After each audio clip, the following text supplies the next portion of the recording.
Eu era o fracassado da família, humilhado e ignorado, agora sou quem sustenta todos eles. Se inscreva no canal e deixe o gostei porque o que eu vou contar agora não é só uma história, é o desabafo de alguém que teve que sangrar em silêncio para hoje ouvir pedidos de socorro de quem só sabia apontar o dedo para me julgar. Eu cresci ouvindo que eu não prestava, que eu era preguiçoso, que meus irmãos tinham futuro mas eu era só uma vergonha ambulante. Minha mãe dizia que eu era a decepção da vida dela, meu pai nem olhava na minha cara e quando olhava era para perguntar por que eu não era. Como Daniel, meu irmão mais velho que fazia faculdade, que tinha amigos, que era orgulho da família, e eu era o quê? Um garoto quieto, com dificuldade de me encontrar no mundo. Eu gostava de desenhar, mas ninguém valorizava isso. Diziam que arte não enchia a barriga, que eu ia acabar morando na rua se continuasse com essas ideias. Minha irmã mais nova, que deveria ser minha amiga, fazia piada de mim com as amigas dela. Eu escutava atrás da porta rindo e dizendo que eu era o encosto da casa. Eu tentei me esforçar, tentei me encaixar, tentei ser o que eles queriam, mas nunca era o suficiente. Eu lembro de uma vez. No Natal, todo mundo ganhou presente, menos eu. Minha mãe disse que era para eu aprender a dar valor, e eu chorei escondido no quintal, me sentindo menos do que nada. Fui crescendo com um nó na garganta, com raiva, com tristeza, com aquele desejo desesperado de provar que eu era alguém, mas ninguém me dava chance, ninguém me ouvia. E aí aos 17 eu decidi sair de casa, com uma mochila nas costas e o pouco orgulho que ainda me restava. Morei de favor, depois em repúblicas sujas, vendi trufa na rua. Desenhava retrato por R$ 10 na praça, fui humilhado, assaltado, enganado, mas não voltei para casa. Eu jurei que nunca mais ia depender deles, e foi com essa raiva que eu transformei minha arte em profissão. Fui postando meus desenhos na internet, fui ganhando seguidor, comecei a vender curso, fazer freela para empresas, e quando vi, tava com uma equipe, com um estúdio, com clientes de fora do país, comprei meu primeiro carro, depois meu apartamento, e enquanto isso, meus irmãos começaram a tropeçar. Daniel se formou mas não conseguiu emprego na área. Minha irmã engravidou e foi abandonada pelo pai do bebê. Meus pais se aposentaram doentes e endividados. E aí começaram a me procurar, aos poucos, com um oi sumido cheio de interesse, dizendo que estavam orgulhosos de mim. Como se eu tivesse esquecido tudo que ouvi, como se os anos de desprezo pudessem ser apagados com um filho. Você sempre teve talento sim. E eu escutava aquilo com um sorriso por fora e um turbilhão por dentro. Porque parte de mim queria gritar agora é tarde, mas outra parte ainda desejava aquele amor, aquele reconhecimento que eu nunca tive. Então comecei a ajudar, no começo com pouco, uma cesta básica, um dinheiro para a luz, depois paguei escola para minha sobrinha, depois o aluguel quando meu pai teve um AVC e não podia mais trabalhar, e agora, sou eu que pago tudo, sou eu que sustento todos eles, e todo dia olho no espelho e me pergunto se eu fiz certo, se isso é vingança silenciosa ou se é só minha carência disfarçada de compaixão, e eu não tenho resposta ainda, só sei que o menino fracassado agora é o pilar da família que o rejeitou, e essa ironia amarga me acompanha toda noite antes de dormir. Às vezes eu me pego encarando a conta bancária, vendo os boletos em nome deles, os comprovantes das transferências que faço todo mês, os remédios da minha mãe, a fralda da minha sobrinha, o conserto do carro do Daniel, tudo saindo de mim, como se eu tivesse virado um caixa eletrônico da família. E o que mais dói não é o dinheiro indo embora, é o silêncio, é a ausência de um obrigado que sois sincero, é o jeito como eles agem como se fosse obrigação minha, como se fosse natural, como se sempre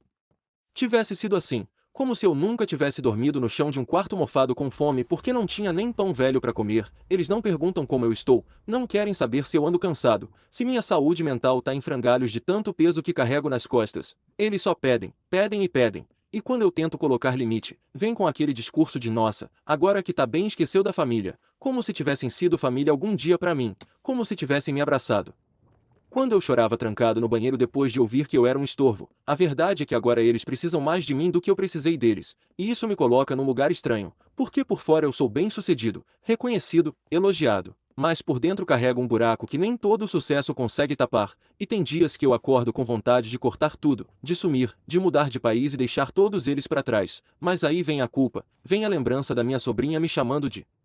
tio com aquele sorriso banguela, da minha mãe dizendo que a pressão subiu de novo, do meu pai me olhando com aqueles olhos cansados de quem já não tem mais forças, e eu penso quem vai cuidar se não for eu, e essa pergunta me prende, me amarra, me esmaga, eu tento conversar, tento explicar que não dá para ser tudo ao mesmo tempo, mas eles fingem ouvir e continuam do mesmo jeito, como se eu fosse infinito, como se não fosse o mesmo garoto que eles ignoraram a vida toda, e às vezes eu olho fotos antigas e me vejo ali, pequeno, com um caderno de desenho no colo e um brilho nos olhos que hoje já não tem mais, e eu choro, choro sozinho como sempre fiz, porque nunca aprendi a ser vulnerável perto dos outros, porque vulnerabilidade naquela casa era fraqueza. E eu já era fraco demais aos olhos deles, então me calei, me escondi, me endureci, mas agora percebo que me endureci tanto que perdi um pedaço de mim, um pedaço que talvez nunca volte. E mesmo assim continuo pagando, ajudando, sustentando, como se estivesse tentando comprar o amor que nunca recebi, como se cada boleto quitado fosse uma moeda jogada no poço da esperança de um eu te amo genuíno que talvez nunca venha. E o pior é que quando as coisas apertam para o meu lado, quando o negócio dá uma caída, quando a ansiedade me paralisa, não tem ninguém ali para me estender a mão, nem um como você está, nem um precisa de algo, só silêncio, um silêncio ensurdecedor que ecoa a indiferença de anos atrás, e isso me mata. Por dentro mais do que qualquer outra coisa, porque eu continuo tentando ser suficiente para quem nunca me achou suficiente, e esse ciclo tá me consumindo, e eu não sei como sair dele, porque parte de mim ainda é aquele menino que só queria ser visto, que só queria ouvir dos pais que têm orgulho dele, e essa parte insiste em ficar, mesmo quando todo o resto grita para eu largar tudo, para eu seguir minha vida e cuidar de mim, só de mim, mas será que um dia eu vou conseguir?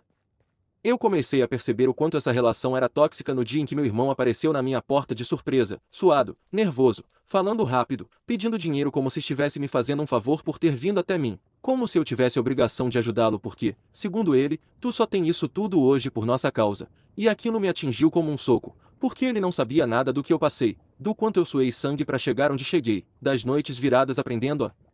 programar com vídeos gratuitos no YouTube, dos dias comendo arroz puro porque não dava para comprar mistura, dos aluguéis atrasados que me tiraram o sono por meses. Ele não estava lá quando eu chorava encarando um currículo recusado pela 20ª vez. Não me apoiou quando abri minha primeira empresa e me afundei em dívidas. Ele sequer perguntou como eu estava quando eu quase tive um colapso nervoso, mas agora ele aparece exigindo como se tivesse algum crédito comigo. E o pior foi que eu dei o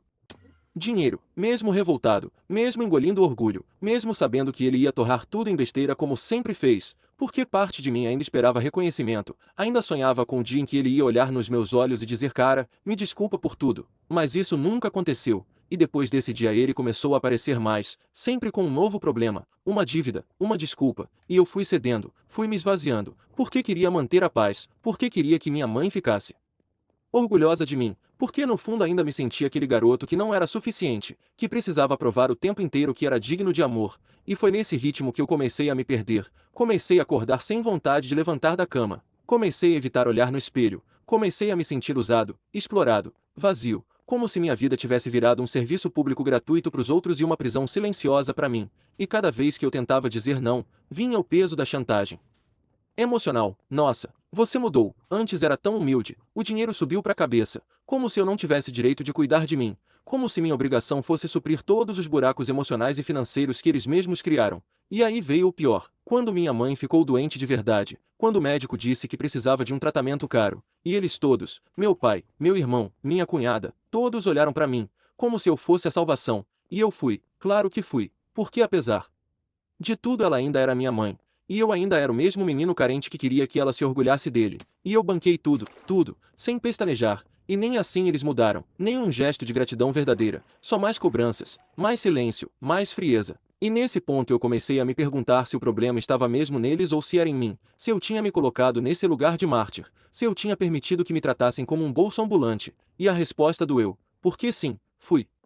eu quem se anulou, fui eu quem aceitou pouco, fui eu quem quis comprar amor, mas também fui eu quem sobreviveu, quem resistiu, quem transformou dor em força, e talvez agora fosse a hora de me resgatar, de reconstruir minha vida a partir de mim mesmo, sem esperar reconhecimento, sem mendigar afeto. Mas como fazer isso com tanta culpa dentro do peito? Como cortar esse laço sem me sentir um monstro? Como me priorizar sem parecer ingrato? É esse o dilema que me rasga todos os dias, essa dualidade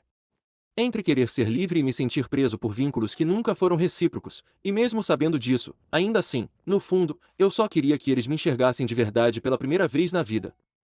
Eu tentei encontrar um equilíbrio, tentei me colocar em primeiro lugar sem me sentir egoísta, tentei estabelecer limites sem quebrar laços, mas parecia uma missão impossível. Cada vez que eu dizia não, sentia o peso da culpa esmagando meu peito, os olhares de reprovação invisíveis que me diziam você devia fazer mais, e mesmo assim, algumas vezes, cedia, não porque queria, mas porque a saudade do que podia ter sido, do amor que nunca veio, era maior do que minha razão, e eu me via preso em um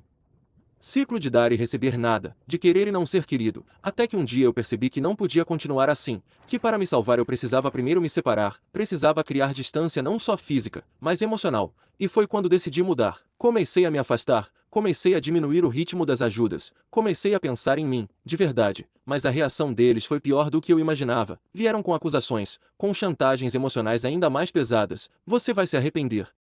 Ninguém vai estar do seu lado quando você precisar. Você está destruindo a família. E tudo isso só reforçou o que eu sempre soube, que eles nunca foram minha família, pelo menos não do jeito que eu precisava que fossem. E a solidão que veio com essa constatação foi doída. Porque para quem sempre foi rejeitado, perder os poucos laços que tinha foi um golpe quase fatal, mas ao mesmo tempo, foi libertador, porque eu comecei a me descobrir, comecei a reconstruir minha identidade longe daquele peso. Comecei a me amar mais, comecei a cuidar da minha saúde mental, a buscar terapia, a retomar os sonhos que eu tinha abandonado. E não vou mentir, não foi fácil, porque a culpa vinha em ondas, vinha em tempestades, vinha em sussurros que diziam que eu era egoísta, que eu tinha falhado como filho, como irmão, como homem, mas eu fui firme, eu resisti, e aos poucos, aqueles fantasmas começaram a perder força, começaram a ser substituídos por um sentimento novo, uma esperança tímida, uma confiança que nunca pensei que fosse sentir, e eu aprendi que a maior traição que eu podia cometer era comigo mesmo, que deixar de me priorizar era a maior falha que eu podia cometer, e foi assim, entre altos e baixos, lágrimas e risos, que eu comecei a me curar. Comecei a entender que meu valor não depende do que eles acham de mim, mas do que eu acho de mim mesmo. E agora, depois de tanto tempo, eu me olho no espelho e vejo um homem que sofreu, que lutou, que caiu e levantou, que foi rejeitado e mesmo assim escolheu amar, escolher perdoar, não pelos outros, mas por si mesmo, e isso é o que me sustenta, é o que me dá força para continuar, mesmo quando a ferida ainda arde e a saudade ainda dói. Eu sei que um dia vou estar inteiro, e até lá eu vou seguindo, passo a passo, buscando paz dentro do caos, buscando luz dentro da sombra. E aqui estou, no fim dessa jornada que começou lá atrás, quando eu era o fracassado da família, o motivo das discussões, a vergonha dos almoços de domingo, aquele que ninguém esperava que fosse a base de tudo, e eu nunca imaginei que chegaria tão longe, mas cheguei. Não porque eles acreditaram em mim, não porque me deram chances, mas porque eu tive que acreditar em mim mesmo, porque eu tive que carregar o peso deles nas costas, porque eu tive que transformar a rejeição em combustível para vencer.